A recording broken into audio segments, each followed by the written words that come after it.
करे भरोसा Venus tools.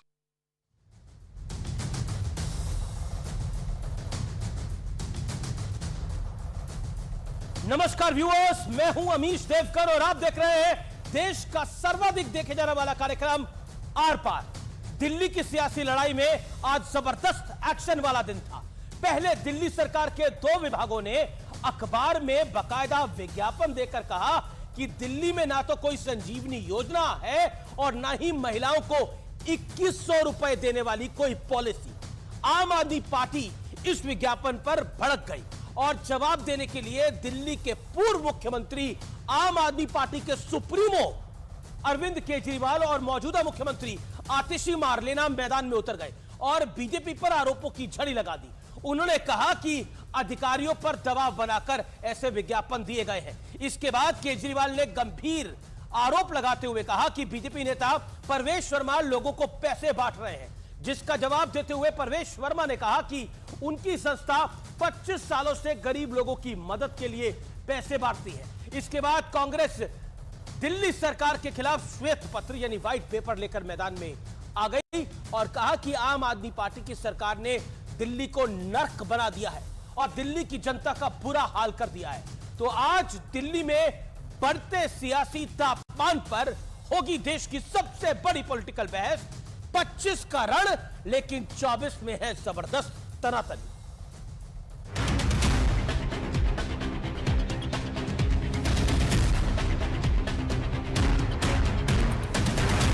Bharatiya Janata party के प्रवेश वर्मा जी रंगे हाथों पैसे बांटते हुए पकड़े गए।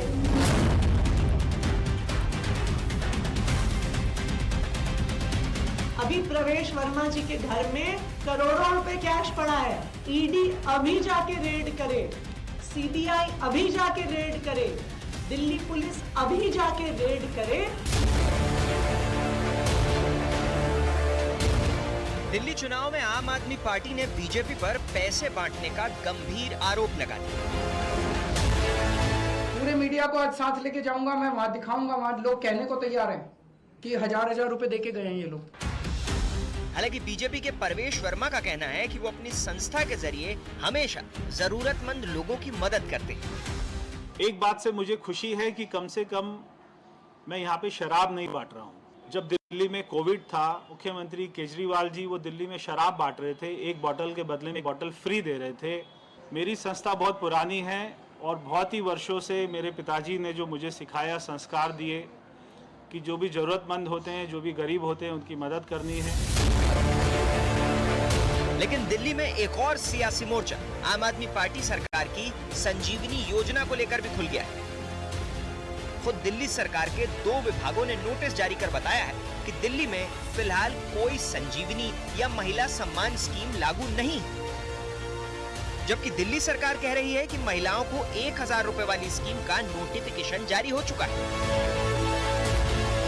दिल्ली के हेल्थ सेक्रेटरी ने यह कहा है कि आम आदमी पार्टी की दिल्ली सरकार की संजीवनी नाम की कोई योजना नहीं है, ये केवल चुनावी छलावा है। अखबार में ये सूचना निकाली गई कि महिला सम्मान ऐसी कोई योजना नहीं है, जबकि दिल्ली सरकार का कैबिनेट डिसीजन है। ये नोटिफिकेशन पब्लिक डोमेन में है। और इसके बाद तो केजरीवाल ने दिल्ली की सीएम आतिशी की गिरफ्तारी वाली भविष्यवाणी भी कर दी। 3 या 4 दिन पहले हमें अपने सूत्रों से पता चला है कि ईडी, सीबीआई और इनकम टैक्स तीनों एजेंसीज की मीटिंग हुई है कि कुछ भी फर्जी केस करके दिल्ली की सीएम आतिशी जी को गिरफ्तार किया जाए। उधर कांग्रेस ने भी आरोपों का श्वेत पत्र जारी करते हुए केजरीवाल के खिलाफ मोर्चा खोल दिया है। ये कहते हैं कि करेंगे सिर्फ काम की राजनीति, तो करना। केजरीवाल को अगर एक शब्द में उसको डिस्क्राइब किया जा सकता है तो फर्जीवाल है। पंजाब में तो कोई एलजी का नहीं, पंजाब में तो फुल फ्लेजेड सरकार है, वहां क्यों नहीं आप बनाते? इस बीच दिल्ली दंगे के आरोपी ताहिर हुसैन को टिकट देने के बाद ओवैसी की पार्टी इसी दंगे के एक और आरोपी शाहरुख पठान को भी टिकट देने की तैयारी में। कौमी इंसाफ यात्रा आप जानते हैं निकली है, उसी में शाहरुख पठान की मां से हमारी मुलाकात हुई। हमारे स्थानीय जो संगठन है उसने इस बारे में विचार करने को कहा है कि क्या शाहरुख पठान को हम टिकट दे सकते हैं। दिल्ली चुनाव के नाम पर कौन बनेगा वोट बैंक का बड़ा भाईजान? कल हमने देखा कि इशरत जहां, उसको टिकट देने की चर्चा राहुल गांधी कांग्रेस कर रही है। शाहरुख पठान, उसे भी टिकट मिलने वाला है MIM का।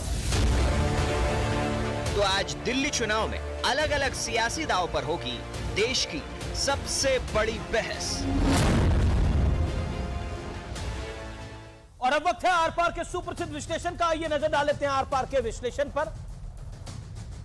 दिल्ली की सियासी जंग का 360 डिग्री वाला विश्लेषण। आम आदमी पार्टी यानी केजरीवाल और आतिशी, केजरीवाल समेत आधा दर्जन दिग्गजों पर भ्रष्टाचार के गंभीर आरोप के बाद यह पहला चुनाव है और यह दबाव वाला चुनाव है। हरियाणा में शर्मनाक हार के बाद दिल्ली में दबदबा कायम रखने की चुनौती होगी। हरियाणा में अरविंद केजरीवाल की एक बहुत बुरी हार हुई है। पंजाब में मुफ्त योजना पूरी करने में नाकामी के बाद दिल्ली में भरोसा बनाए रखने का एक बड़ा दबाव है। अब भारतीय जनता पार्टी दिल्ली में बिना किसी मजबूत चेहरे के केजरीवाल से टक्कर लेने की बड़ी चुनौती है। केजरीवाल एक बड़ा चेहरा है पर और साथ ही साथ 2 बारी के मुख्यमंत्री हैं, 3 बारी के मुख्यमंत्री, और इस बार 4थी बारी वो मुख्यमंत्री बनने की कवायद है। तो उस चेहरे के आगे बीजेपी के पास कोई चेहरा नहीं दिखाई दे रहा। दिल्ली की सत्ता में 26 साल का सूखा समाप्त करने की चुनौती है जगत प्रकाश नड्डा पर और उनकी पार्टी पर। लोकसभा में शानदार प्रदर्शन करने के बावजूद विधानसभाओं में हार पर हार से तनाव है। याद करिए 14 का लोकसभा जीते लेकिन 15 में विधानसभा हार गए, 19 का लोकसभा बम्पर जीते लेकिन 20 का विधानसभा हार गए। क्या इस बारी भी ऐसा होगा? कांग्रेस पार्टी आम आदमी पार्टी का साथ देकर खोई साख को बचाने की चुनौती है। कांग्रेस ने अपनी हैसियत दिल्ली के अंदर बहुत कमजोर करी है। आम आदमी पार्टी के साथ आकर राहुल गांधी की पार्टी ने जो निर्णय लिया उससे कांग्रेस का कार्यकर्ता बहुत नाराज हो गया। पिछले 10 साल से दिल्ली में कांग्रेस का ना तो कोई MLA बन पाया है ना कोई सांसद बन पाया है। कांग्रेस गिनती में नहीं है दिल्ली के अंदर, लेकिन इस बार कांग्रेस दिल्ली में गिनती में आना चाहती है। तभी कद्दावर नेताओं को चुनाव लड़ाने का प्लान है, चाहे वो संदीप दीक्षित हो चाहे वो अलका लांबा हो। मैं बढ़ता हूं आगे। बार बार आम आदमी पार्टी के साथ देने के चलते पार्टी को में अंदरूनी कला से कई बड़े नेता पार्टी को छोड़ चुके हैं। और कांग्रेस अगर यह चुनाव भी बिना किसी MLA के, यानी एक भी MLA कांग्रेस का नहीं जीत पाता है, 5-7 MLA नहीं जीत पाते हैं, तो कांग्रेस के लिए दिल्ली समाप्त ही है एक तरह से। अब बड़ा सवाल क्या है? बड़ा सवाल यह है आज का, दिल्ली के दंगल में किसका होगा कमबैक और किसे लगेगा सेटबैक? यह बहुत बड़ा प्रश्न है और इसी के इर्द गिर्द पूरी सियासत है। राधिका खेड़ा भारतीय जनता पार्टी की प्रवक्ता नेत्री, उनका अभिनंदन है। सुब्रास्त्रा है मेरे साथ, जानी मानी लेखिका है, उनका अभिनंदन है। वारिस पठान है मेरे साथ, MIM के प्रवक्ता, उनका अभिनंदन है। डॉक्टर अनुराग बुद्धरिया है प्रवक्ता समाजवादी पार्टी के, आपका अभिनंदन है। राधिका खेड़ा, इस चर्चा की शुरुआत आपसे करते हैं। आपकी पार्टी के नेता पर पैसे बांटने का आरोप लग गया और अरविंद केजरीवाल कह रहे हैं कि आतिशी मारलेना को, आतिशी जो कि मौजूदा सिटिंग CM है, उनको गिरफ्तार करने के लिए 4 एजेंसियों ने मीटिंग करी है। घबराए हुए हैं आप आम आदमी पार्टी से, डरे हुए हैं केजरीवाल से, इसीलिए ये सब कुछ कर रहे हैं। नमस्कार अमीश जी, आज बहुत अच्छा लग रहा है लंबे समय के बाद आपके साथ डिबेट में जुड़ने का, और आपने बहुत अच्छा सवाल पूछा। देखिए, ये जो लोग डरे हुए होते हैं उनको लगता है कि हर इंसान डर रहा है, और जाहिर सी बात है कि अरविंद केजरीवाल साहब डरे हुए हैं। डर के मारे उन्होंने आतिशी जी को मुख्यमंत्री बना दिया, और इतना डर है क्योंकि वो जानते हैं आने वाले समय में दिल्ली की जनता उन्हें भगाने वाली है। क्यों? क्योंकि उन्होंने बहुत लंबे लंबे वादे किए थे। अगर आपको याद होगा, अरविंद केजरीवाल साहब की राजनीति की शुरुआत महिला सुरक्षा पे हुई थी। महिला सुरक्षा पे जब वो पहली बार धरने पे बैठे थे, भूख हड़ताल पे बैठे थे, तब से लेकर आज तक आप बताइए कहां महिला सुरक्षा में दिल्ली में चेंज आया है? कोई चेंज नहीं आया। फिर उन्होंने, जब वो निगम में नहीं थे तो वो बार बार कहते थे एक बार मुझे निगम में आने का मौका दीजिए, मैं साफ पानी दूंगा, कूड़े की समस्या हल कर दूंगा, कूड़े का पहाड़ है यहाँ पे जो भारतीय जनता पार्टी की वजह से वो भी ठीक कर दूंगा। और हालांकि उन्होंने ये भी कहा जब वो पंजाब में सरकार बनाना चाहते थे कि मेरे पास तो जी ऐसी टेक्निक है कि पराली को जलाने की जरूरत ही नहीं पड़ेगी, तो दिल्ली में हो, हरियाणा में हो, पंजाब हो, हर जगह साफ हवा आएगी। अब क्या हुआ? तब से लेकर आज तक कुछ नहीं बदला। हाँ, एक चीज जरूर बदली कि अरविंद केजरीवाल साहब के झूठ बढ़ते रहे और अब वो जानते हैं कि उनके पास कोई और झूठ रह नहीं गए, तो उन्होंने फटाफट अब इस्तीफा दे दिया। इस्तीफा दिया और आतिशी जी को वहां पे मुख्यमंत्री बना दिया ताकि किसी और पे ठीकरा फोड़ सके, क्योंकि आने वाली हार उनको निश्चित इसलिए भी दिखाई दे रही है। अमीश जी, आपको याद होगा आज से कुछ महीने पहले जब लोकसभा के चुनाव थे, 7-8 महीने पहले, तो अरविंद केजरीवाल साहब दिल्ली के हर कोने पे गए और उन्होंने कहा अगर आप चाहते हैं कि मैं वापस जेल में ना जाऊं तो मुझे दिल्ली की 7 सीटें जिता दो। और दिल्ली की जनता ने सुपड़ा साफ एक बार और अरविंद केजरीवाल का कर दिया। वो तब जब निगम में भी वो और लोकसभा में भी वो। जी, कुलदीप कुमार, डूबते को तिनके का सहारा होता है, ये एक कहावत है, लेकिन मैं आपसे जानना चाहता हूं कि आप हर बार एक विक्टिम कार्ड लेकर आ जाते हैं। अब आपकी सरकार है, आतिशी जिस विभाग की मंत्री है वही विज्ञापन दे देता है अखबार के अंदर, वो कहते हैं हमारी ऐसी कोई स्कीम नहीं है, और आप विक्टिम कार्ड खेल रहे हैं कि ये सेंटर के दबाव में सारे विज्ञापन आ रहे हैं। सरकार आपकी है, सिस्टम आपका है, अच्छे काम आपके हैं, लेकिन बुरे काम सेंटर के हैं, कैसे चलेगा? अमीश जी, आपने कहा जैसे डूबते को तिनके का सहारा होता है, वैसे भारतीय जनता पार्टी को डूबने पे 1100 रुपए महिलाओं को पैसा बांटने का सहारा है। उनको लगता है कि पैसा बांट के चुनाव पैसे बांट के चुनाव जीत लेंगे, इसलिए घर घर महिलाओं को पैसे देके बांटने का काम कर रहे हैं। और आज चुनाव आयोग सोया हुआ है, ईडी और सीबीआई सोई हुई है कि कहां से पैसा आएगा। परवेश वर्मा ने इसकी क्लैरिफिकेशन दी, quote and quote Parvesh Verma ने इसकी क्लैरिफिकेशन दी। उन्होंने बोला कि पैसे जो बांटे जा रहे हैं, ये जो मैं काम कर रहा हूं, ये पिछले 25 साल से कर रहा हूं, हमारी एक ऑर्गेनाइजेशन है जिसके तहत हम ये काम करते हैं। ये कौन सी ऑर्गेनाइजेशन है? भारतीय जनता पार्टी की, जिसकी ये फोटो देख रहे हैं आप, परवेश वर्मा जी की, जिसमें मोदी जी की फोटो लगी हुई है, खुद जेपी नड्डा जी की फोटो लगी है, परवेश वर्मा जी की फोटो लगी हुई है।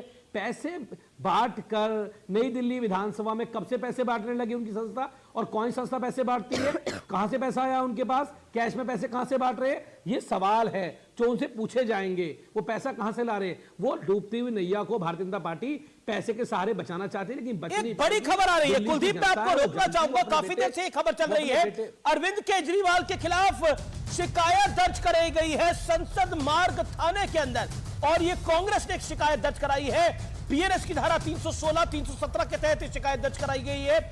यूथ कांग्रेस ने ये शिकायत दर्ज कराई है।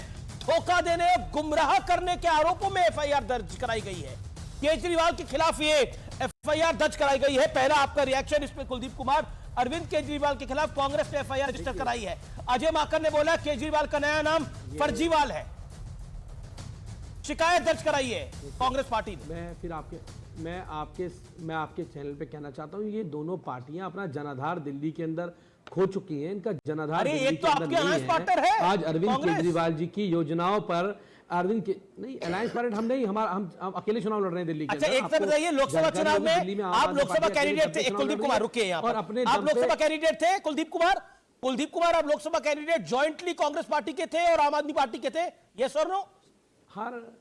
हर चुनाव अलग होता है। वो चुनाव जिस समय लोकसभा का चुनाव था, हमें 5 महीने भी नहीं बीते अभी। आम आदमी पार्टी अपने दम पे सक्षम है जीतने में चुनाव, और दिल्ली के सारे चुनाव हमने अकेले लड़ने का काम किया है। अब रही बात 2100 रुपए की, मैं इनको बताना चाहता हूं कि ये नोटिफिकेशन है, मैं नोटिफिकेशन लेके आया हूं, ये नोटिफिकेशन है 1000 रुपए महिलाओं को देने का। दिल्ली विधानसभा से 2000 करोड़ रुपए का बजट दिल्ली की सरकार ने पास करने का काम किया। 12 तारीख को 12/12/2024 को दिल्ली की कैबिनेट ने यह प्रस्ताव पास किया कि दिल्ली की महिलाओं को 1000 रुपए मिलने का काम होगा। और अगर आपके कार्यकर्ता देखिए आजकल डिजिटल फ्रॉड बड़े चल रहे हैं। आम आदमी पार्टी के कार्यकर्ता वहां महिलाओं की डिटेल्स क्यों ले रहे हैं, गली गली कूचे जा? देखिए, नहीं, हम तो रजिस्ट्रेशन करा रहे हैं। नहीं, पर क्या इसलिए करा रहे हैं? नहीं, तो क्या ये रजिस्ट्रेशन सरकार करा रही है? नहीं, एक सेकंड, क्या ये रजिस्ट्रेशन सरकार करा रही है या पार्टी करा रही है? पार्टी करा रही है रजिस्ट्रेशन, ये आम आदमी पार्टी करा रही है, और जनता को अरविंद केजरीवाल विभाग कह रहा है ऐसी कोई स्कीम नहीं है। अरविंद केजरीवाल जी ने बोला ये स्कीम चल रही है, अरविंद केजरीवाल जी ने बोला ये स्कीम चल रही है, विभाग कह रहा है ये स्कीम नहीं चल रही है। आप नहीं, देखिए, नहीं, स्कीम मैं आपको दे रहा हूं ना, कॉपी स्कीम की, विभाग 1000 कह रहा है रुपए सर। महीना की स्कीम की मैं कॉपी दे रहा हूं सर, आपको। अरविंद कैबिनेट केजरीवाल नोट तो भी सिटिंग सीएम आप भी नहीं है, समझिए। पर विभाग कह रहा है अमीश कि भाई, स्कीम नहीं चाहिए, ऐसी अमीश कोई भाई स्कीम पहले नहीं है, विभाग की ऐड आई है। पहले अमीश भाई मैं स्पष्ट कर दूं, अमीश भाई मैं पहले स्पष्ट कर दूं, अरविंद केजरीवाल जी की सरकार ने, आम आदमी पार्टी की सरकार ने, मुख्यमंत्री आतिशी जी ने कैबिनेट के अंदर डिसीजन पास किया कि दिल्ली की महिलाओं को 1000 रुपए महीने की स्कीम लागू की जाती है। यह कैबिनेट का डिसीजन है, दिल्ली सरकार ने उसके लिए फंड पास किया है। अरविंद केजरीवाल जी ने कहा है कि अगर मैं चुनाव जीतता हूं तो दिल्ली की बहनों को 2100 रुपए महीना मिलेंगे। ये स्पष्ट बात है, लेकिन तो ये भारतीय डिटेल्स जनता लेने पार्टी का को राइट कैसे आ गया? ये महिलाओं की जानकारी क्यों ली जा रही है? बीजेपी और कांग्रेस कह रही है ये डिजिटल इंफॉर्मेशन क्यों ली जा रही है महिलाओं से? अरे अभी हरियाणा के चुनाव हुए, भारतीय जनता पार्टी ने खूब पंपलेट बांटे महिलाओं को 2100 रुपए देने के, झूठ निकल गया, 2100 रुपए दिए नहीं। भारतीय जनता पार्टी ने खूब बीजेपी के कार्यालय में रजिस्ट्रेशन कराया, ये लोग खूब मेंबर बनाते हैं बीजेपी के जाके। दूसरी बात ये कि दिल्ली के लोगों को अगर अरविंद केजरीवाल जी भरोसा है, 12 लाख महिलाओं ने रजिस्ट्रेशन कर दिया, तो भारतीय जनता पार्टी को क्या दिक्कत है उससे? अगर दिल्ली की महिलाओं को पता है कि हमारा बेटा हमारा भाई मेरी बात पूरी हो जाए। नहीं, अगर दिल्ली के लोगों को पता है कि Kuldeep Aam Aadmi Party MLA Kuldeep Kumar ji, hold on miss Khera, Radhika Khera make your point. उनको क्या दिक्कत है उस बात की? राधिका खेड़ा, दो चीजें अमीश जी, दो चीजें जो बहुत महत्वपूर्ण है।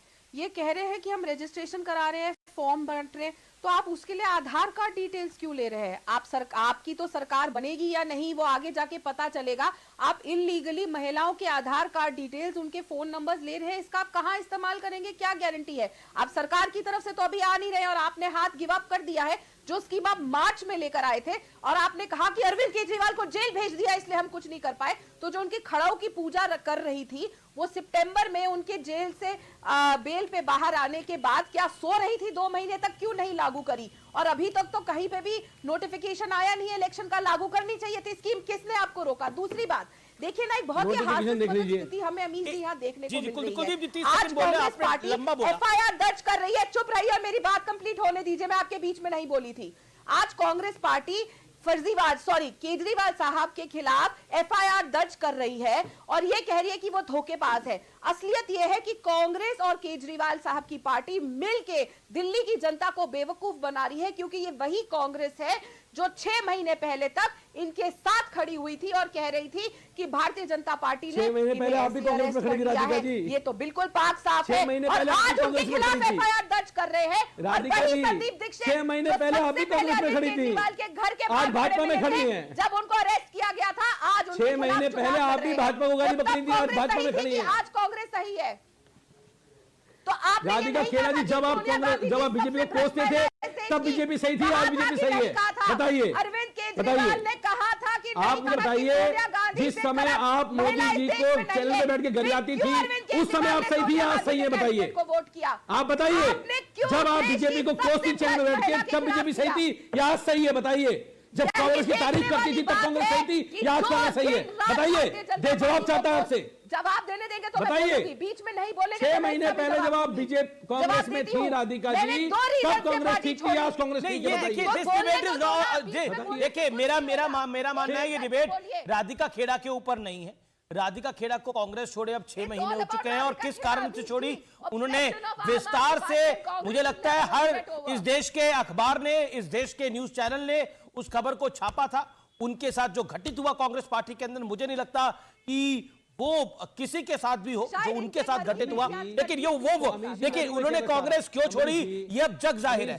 अगर क्योंकि एक महिला के साथ वहां पर क्या व्यवहार हुआ वो जग जाहिर है, उसके ऊपर मुझे नहीं लगता आप चर्चा करने की आवश्यकता है। आज अमीश भाई, लेकिन देखिए, मैं चर्चा के ऊपर मुझे कोई शौक नहीं है। आज अगर आम आदमी पार्टी कांग्रेस साथ नहीं है तो हम अपने दम पे चुनाव लड़ने में सक्षम है, इसलिए नहीं है। ये मुझसे करिए, ये बताइए कांग्रेस तब ठीक थी, आज ठीक है? अमीश जी, जिस पार्टी के मुखिया अपनी राज्यसभा जो महिला पहलवानों को रोड पे घसीटते हैं, जो महिला पहलवानों के साथ शोषण करते हैं, उनकी पार्टी में शामिल हो गई राधिका खेड़ा जी, आपको शर्म नहीं आई? अब आपको शर्म नहीं आई? अब जवाब दीजिए, बताइए। स्वाति मालीवाल को अरविंद केजरीवाल के घर में पीटा गया था, अब बीजेपी ये बात कह रही है। देखिए, इसलिए नहीं समझेंगे ये। अमीश भाई, ये देश भी जानता है, इस देश की महिला पहलवाने बेटियां रोड पे घसीटी गई हैं और ब्रजभूषण सिंह जैसे लोगों को भाजपा ने संरक्षण दिया, और तब राधिका खेड़ा क्यों नहीं बोली?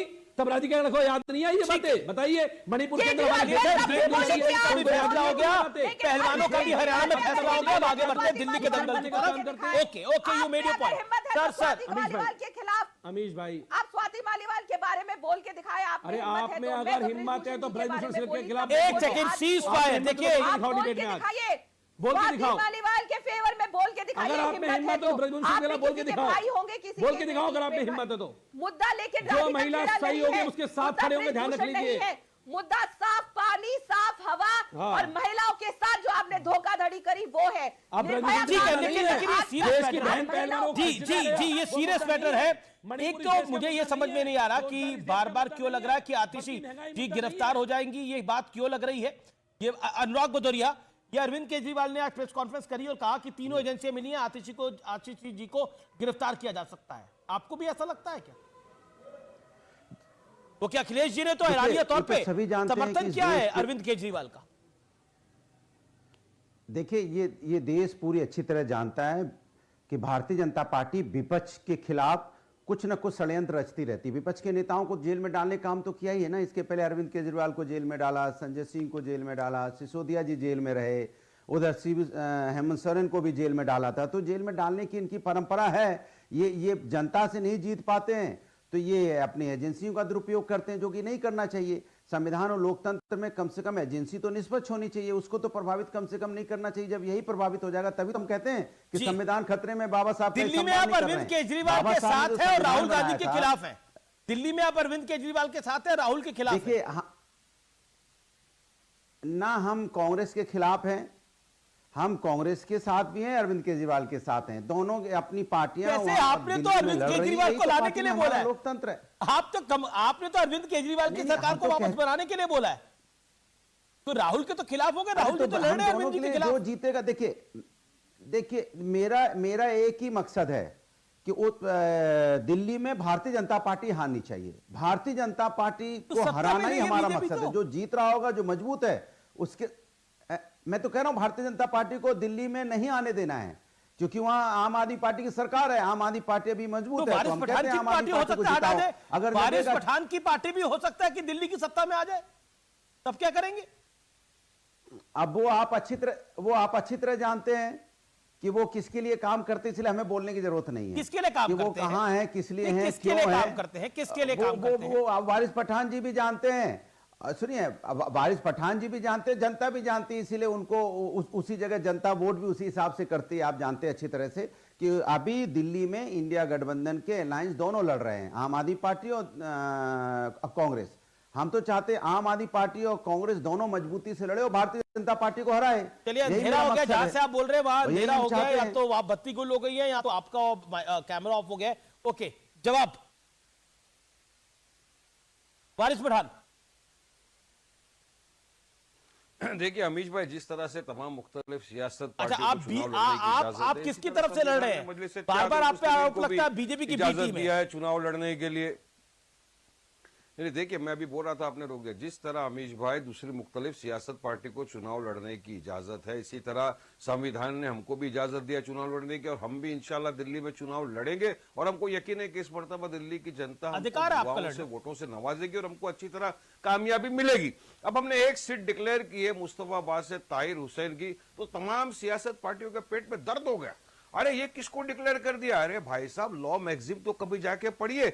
अ man is presumed to be innocent unless and until proven to be guilty by the court of law. कानून बोलता है कि इंसान इनोसेंट है जब तक उसको कोर्ट सजा नहीं दे देती। ताहिर हुसैन जेल में अंडर ट्रायल प्रिजनर है, उसको टिकट दे दिया तो बवाल मच गया। साध्वी प्रज्ञा सिंह ठाकुर को बीजेपी ने टिकट दिया, एमपी का, वो लड़ी जो बम ब्लास्ट की आरोपी थी, शाहरुख खान को भी वो लड़ी, जीती, मेंबर ऑफ पार्लियामेंट बन गई, तब कुछ नहीं, अब तक दिया नहीं है। देखिए, अभी एक यात्रा निकली, अब हमारे दिल्ली के सदर किसी के घर पे गए, उनके घर पे जाके उनकी मां से मिल लिए, तो टिकट का फैसला थोड़ी हो गया, तो पार्टी डिसाइड करेगी टिकट देना नहीं दे। दिया तो भी क्या है? क्या बीजेपी के तरफ चेक करेंगे अमीश भाई, जो आज बैठे हुए भी है सत्ता में, तो कितनों के ऊपर इतने गंभीर आरोपी है, डकैती के, रेप के, मर्डर के, ऐसे गंभीर आरोपियों को तो बीजेपी ने टिकट देके जिता के सत्ता में बिठा दिया। तो हम तो अंडर ट्रायल प्रिजनर जिस पर अब तक आरोप सिद्ध नहीं है उनको देंगे। देखिए अमीश भाई, साफ बात है, हमारे लिए तो दोनों भी अलग पार्टी है। एक तरफ बीजेपी है, एक तरफ आम आदमी पार्टी पार्टी है, कांग्रेस है, ये दोनों भी एक ही सिक्के के दो पहलू। आपको तो पता है, आम आदमी पार्टी जब ये लॉकडाउन आया था कोरोना काल में, अरविंद केजरीवाल ने क्या कहा था, कोरोना जो फैल रहा है तबलीगी जमात की वजह से फैल रहा है, पूरा उन्होंने इल्जाम मुसलमानों की तबलीगी जमात के ऊपर लगा दिया था। और फिर किस तरह से मुसलमानों के पास आएंगे वोट मांगने। और कांग्रेस की आदत तो आप तमाम को पता ही है, 90% मुसलमानों के वोट तो चाहिए इनको अमीश भाई, मगर जब मुसलमानों के हक की, इंसाफ की लड़ाई की बात आ जाती है, खामोश बढ़ जाते हैं मुसलमान, अल्फाज इनके मुंह से निकलता नहीं है। आप हम पूरा देश देख रहे हैं, 75 साल से आप हम सब देख रहे हैं, तो हमारी लड़ाई। और इस बार दिल्ली के पास एक विकल्प आया है, अब तक विकल्प नहीं था, क्या कांग्रेस को देंगे, क्या आम आदमी को देंगे, इस तरफ या बीजेपी को देंगे। अब मजलिस इत्तेहादुल मुस्लिमीन एमआईएम विकल्प के तौर पर उभरी है दिल्ली में, और मुझे यकीन है दिल्ली की जनता ठीक है अनुराग जवाब देना चाहते हैं आपको, और कुलदीप कुमार भी जवाब देना चाहते हैं। कांग्रेस का वहां पे कुछ लेना देना नहीं है, मजलिस को कामयाबी जरूर मिलेगी। बारिश भाई मेरा आपको सजेशन है, जनता आपको वोट तो देगी नहीं, क्यों आप वोट कटवा बनने की कोशिश कर रहे हैं, किसके लिए आप बैटिंग कर रहे हैं, ये तो बता दीजिए, क्यों बैटिंग कर रहे हैं बेवजह। भाई ये आपको पता है कि वहां भारतीय जनता पार्टी हार रही है अनुराग भाई, अब आप कहीं ना कहीं क्यों ऐसा काम करते हैं भाई, क्या जनता को क्या संदेश देना चाहते हैं। आपको पता है आप नहीं जीत रहे हैं, आपको मालूम है कि आप जनता को संदेश देना चाहते हैं, फिर भी आप जा रहे हैं, क्यों जा रहे हैं, ये तो मैं पूछना चाह रहा हूं आपसे, किसकी मदद करना चाहते हैं। क्या लग रहा है, आपको क्या लग रहा है, अगर ओवैसी की पार्टी लड़ेगी तो आम आदमी पार्टी आप गठबंधन में आ जाएंगे कांग्रेस के साथ, जब दिल चाहे कांग्रेस से अलग हो जाएंगे। कह रहा हूं ये मदद करने के लिए यहाँ पे अलायंस है, यहाँ पे कुंवर में भाई भाई, यहाँ हर जगह मदद करने की कोशिश करते हैं। यानी आप लड़ते तो मदद नहीं कर, हम तो किसी को मदद नहीं करने जा रहे, हम तो दिल्ली की जनता की मदद करने के लिए उतारे हमारे उम्मीदवारों को, ताकि जीतिए, आइए और ये झूठों का मुंह काला करिए, जो अब तक झूठ की बुनियाद पे वोट लेकर सत्ता की पलाई खाते रहे। काम करने में विश्वास करती है मजलिस इत्तेहादुल मुस्लिमीन अनुराग भाई, और इस बार देखना आप विकल्प मिला है दिल्ली वालों को, और पूरी तरह से वोट देकर जिताएंगे हमारे उम्मीदवार। ऐसे ऊपर ऊपर बोले जा रहे हो, वही तो कह रहा हूं, दिल से नहीं बोल रहे हो, ऊपर ऊपर बोल रहे हो। आप भी जानते हो कि अंदर क्या है भाई, पब्लिक भी है, सब जानती है बारिश भाई, आपको भी पता है कि मजलिस जीतने वाली है। लेकिन एक सेकेंड अनुराग और कुलदीप कुमार, एक सेकेंड, शुभराष्ट्र मुझे करेक्ट करिएगा अगर मैं गलत हूं, शुभराष्ट्र मेरा निवेदन है, मुझे करेक्ट करिएगा अगर मैं गलत हूं। हरियाणा में तो ओवैसी साहब की पार्टी चुनाव नहीं लड़ी थी, महाराष्ट्र में तो मात्र 8 या 9 सीटों पर चुनाव लड़ी थी, लेकिन वहां पर आपकी हार कैसे हो गई, अब बताइए। उत्तराखंड में तो चुनाव नहीं लड़ी थी ओवैसी साहब की पार्टी, वहां कांग्रेस कैसे हार गई, बताइए जरा। मतलब ओवैसी की पार्टी चुनाव ना लड़े, कोई चुनाव ना लड़े, इस देश के अंदर इंडिपेंडेंट भी चुनाव ना लड़े, लेकिन मतलब, और फिर आप कहते हो ये लोकतंत्र है। लोकतंत्र में, और आप कहते हो कि ये तो संविधान के हिसाब से देश चलना चाहिए, ये संविधान अलाउ करता है वारिस पठान को, जितना अनुराग भदौरिया की पार्टी और कुलदीप कुमार और राधिका खेड़ा की पार्टी को अलाउ करता है चुनाव लड़ने का, और आप इनको कह रहे हो कि चुनाव मत लड़ो तुम। देखिए मतलब तुम लोकतंत्र में पार्टिसिपेट मत करो, तो यही कह रहे हो ना आप, यू डोंट पार्टिसिपेट। मैं ये कह मैं उनको सजेशन दे रहा हूं, शुभराष्ट्र मुझे 20 सेकंड और दीजिए। कुलदीप कुमार एक बार बताइए, हरियाणा के अंदर तो ये ओवैसी साहब की पार्टी चुनाव नहीं लड़ी थी, कितनी सीटें आई हैं आपकी, और कितना % वोट शेयर है, और कितनी जगह पे जमानत जब्त हुई है, आप बोलेंगे मैं बोलूं कुलदीप जी। देखिए चुनाव नहीं, मैं तो फिर अब मेरे से पूछो, भाजपा केरल का ही बता दूंगा आपको कितनी सीटें आई है भाजपा की,